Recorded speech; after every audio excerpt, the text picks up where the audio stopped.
Hello दोस्तों, आप सभी का स्वागत है आपके अपने यूट्यूब चैनल नॉलेजपुर में। आज के वीडियो में मैं आपके साथ क्वेश्चन डिस्कशन करूंगा। जो क्वेश्चन सोशल साइंस का आपके बोर्ड एग्जाम में पूछा गया था, उन्हीं प्रश्नों को मैं कुछ प्रश्न लाकर मैं आपके साथ डिस्कशन करूंगा। लेकिन मैं सोशल साइंस के सभी क्वेश्चन को, जो भी आपका लॉन्ग क्वेश्चन है, मैं उन सभी शॉर्ट और लॉन्ग क्वेश्चन सभी को मैं आपके साथ डिस्कशन करूंगा, आपको डिटेल से बताऊंगा, समझाऊंगा। अगर आपने एग्ज़ाम दे दिया है, फिर से देख लीजिए, समझ में आ जाएगा। अगर आपने नहीं भी दिया है, आप भी इसको देखेंगे तो 100% आपको समझ में आएगा।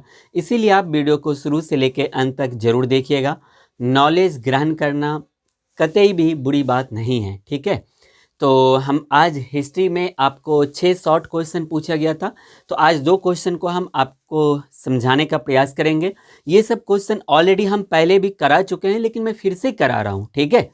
तो आज का हमारा 2 क्वेश्चन है। पहला क्वेश्चन है, जर्मनी के एकीकरण की क्या बाधाएं थी, और खूनी रविवार क्या है। तो ये क्वेश्चन है, याद रखना है, हिस्ट्री का। और हिस्ट्री में शॉर्ट क्वेश्चन जो था कुल 6 पूछा गया था। आज की वीडियो में मैं 2 आपके साथ डिस्कशन कर रहा हूँ। बाकी का जो और 4 है वो मैं अगली वीडियो में 2-2 करके या चारों एक ही साथ मैं आपको करा दूंगा, ठीक है। तो ये जो भी क्वेश्चन है वो कौन सा क्वेश्चन है, जो बिहार बोर्ड एग्जाम 2022 में पूछा गया था। इन सभी क्वेश्चन को मैंने पहले भी कराया है, आप जाके वीडियो चेक कर सकते हैं। तो हमारा आज का पहला प्रश्न है कि जर्मनी की एकीकरण की क्या बाधाएं थी। जर्मनी के एकीकरण की, यानी जर्मनी को स्वतंत्र होने में क्या सब बाधाएं आ रही थी, वो हमसे पूछा जा रहा है। तो इनके बारे में आप क्या लिख सकते हो कि जर्मनी की एकीकरण की निम्नलिखित बाधाएं थी। आप एक बार वो देख लीजिए जो मैंने बोर्ड पे लिखा है। इसमें हमारा पहला है, जर्मनी 300 छोटे छोटे राज्यों में विभाजित था। मतलब राज्य, अब वहाँ पर भी प्रांत चलता था। जैसे हमारे यहाँ आज़ादी से पहले प्रांत था, मतलब हमारे यहाँ छोटे छोटे क्षेत्रों के अलग अलग राजा हुआ करते थे। यही कंडीशन था हमारा जर्मनी में भी। दूसरा हमारा है, जर्मनी में धार्मिक, राजनीतिक तथा सामाजिक विषमताएं थी। जर्मनी में अलग अलग धर्म के लोग, अलग अलग जाति के लोग रहते थे। ये थोड़ा सा लोगों में विषमता था, जिसके कारण वे सभी एक साथ नहीं आना चाहते थे।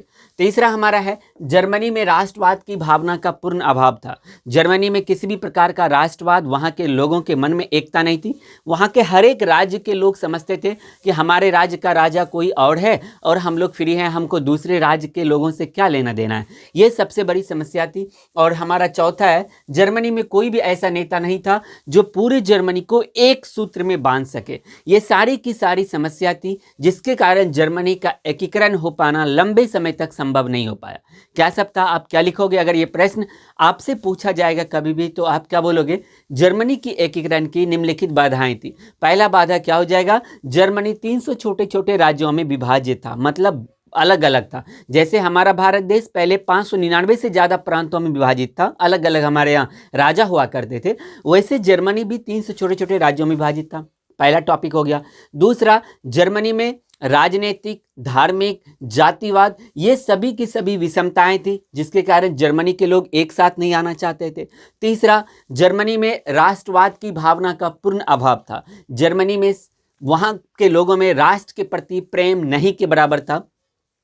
चौथा हो जाएगा हमारा, जर्मनी में कोई भी ऐसा लंबे समय तक नेता नहीं हो पाया जो पूरे जर्मनी को, यानी जर्मनी के सभी राज्यों को एक सूत्र में बांध सके। ये हमारा आंसर हो जाएगा। मैं उम्मीद करता हूं आपको समझ में आ गया होगा ये चारों का चारों टॉपिक, ठीक है। जब ये समाप्त हो जाएगा तो मैं वीडियो बोर्ड के साइड में आ जाऊंगा। हमारा दूसरा प्रश्न है, खूनी रविवार क्या है। तो 9 जनवरी 1905 ईस्वी को रविवार के दिन बीवी बच्चों के साथ मजदूरों का एक विशाल समूह, यानी लोगों का एक समूह, रूस के जो सम्राट थे जार निकोलस द्वितीय को एक प्रार्थना पत्र देने जा रहे थे। और प्रार्थना पत्र देने के लिए उसका जो महल था, सेंट पीटर्सबर्ग के स्थित महल जा रहा था। जार यह चाहता था कि लोग उसे भगवान की तरह पूजे, भगवान माने। इसलिए समूह में सभी जो भी लोग शामिल थे वो नारा लगाते हुए जा रहे थे कि छोटे मालिक, छोटे भगवान, या फिर छोटे बालिक हमें रोटी दो का नारा लगा रहे थे। लेकिन जार की सेना ने इन निहत्थे लोगों पर गोलियां बरसा दी, जिसमें हजारों लोग मारे गए और हजारों घायल भी हो गए। इसीलिए 9 जनवरी 1905 ईस्वी के दिन को खूनी रविवार या फिर लाल रविवार कहा जाता है।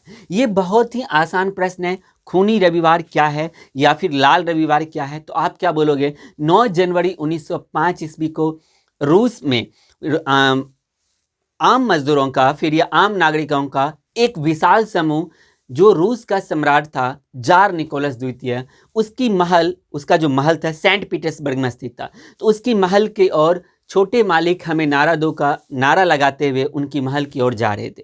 तो रूस का सम्राट हमेशा यह चाहता था कि रूस का भगवान मैं हूं, तुम लोग हमें भगवान की तरफ पूजो। इसलिए जो भी उस समूह में लोग थे, जो भी लोग रूस के सम्राट के महल की ओर जा रहे थे उस समूह में, वो सभी शामिल लोग यह नारा लगाते हुए जा रहे थे कि छोटे मालिक हमें रोटी दो, छोटे भगवान हमें रोटी दो का नारा लगाते हुए उसके सेंट पीटर्सबर्ग स्थित महल की ओर जा रहे थे। लेकिन जो जार की सेना थी उन्होंने उन निहत्थे लोगों पर गोलियां बरसाना शुरू कर दी, जिसमें हजारों लोगों ने अपनी जान गंवा दी या फिर हजारों लोगों की जान चली गई और हजारों घायल हो गए। और इसी घटना को यानी 9 जनवरी 1905 ईस्वी को यह घटना घटी थी, इसीलिए 9 जनवरी 1905 ईस्वी के दिन को खूनी रविवार या फिर लाल रविवार कहा जाता है। तो मैं उम्मीद करता हूं कि ये दोनों का दोनों क्वेश्चन समझ में आपको अच्छे से आ गया होगा। अगर आप एग्ज़ाम दे चुके हैं तो आप इन प्रश्नों को अपने से जूनियर भाई बहन को समझाइए।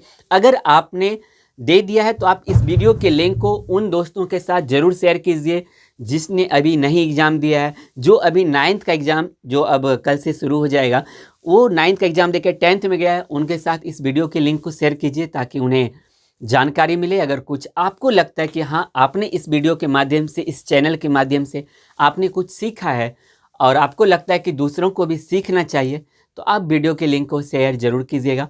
आपको यह वीडियो कैसा लगा आप नीचे कमेंट सेक्शन में कमेंट करके बताइएगा। हम मिलेंगे आपके लिए जब हम अगला वीडियो लेकर आएंगे तो उस वीडियो में। तब तक के लिए देखते रहिए नॉलेजपुर के और सभी वीडियो को। जय हिंद, जय भारत।